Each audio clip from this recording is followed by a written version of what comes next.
In the example shown on this slide, we will see how the substitution method can be used to reach the conclusion that a system of two linear equations has either no solution or an infinite number of solutions. Let's begin with example number 1. The first equation is 2x plus 4y equals 8, and the second equation is 3x plus 6y equals 9. Notice that neither equation has a variable isolated, so to begin the substitution process, we'll first need to isolate one variable in one of the equations.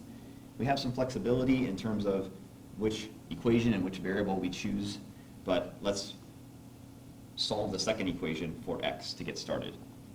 We begin by subtracting 6y on both sides of that equation to obtain 3x equals negative 6y plus 9.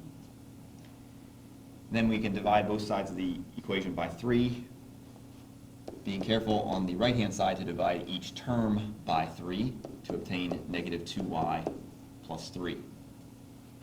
Now we can substitute that expression, negative 2y plus 3, in for x in the first equation of our system. So we have 2 times the quantity negative 2y plus 3 plus 4y equals 8.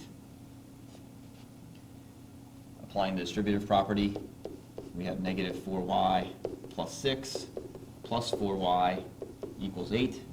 And now if we combine like terms on the left-hand side of this equation, negative 4y plus 4y is 0. Those terms cancel out. So now we have the equation 6 equals 8. Clearly this is a false equation, and what this means is that there are no pair of x and y that would make both equations true in this system simultaneously. Put it another way, if we were to graph these two equations, we would see that they represent parallel lines. And therefore, we can say when we reach a false equation like this during the substitution process, that our system has no solution.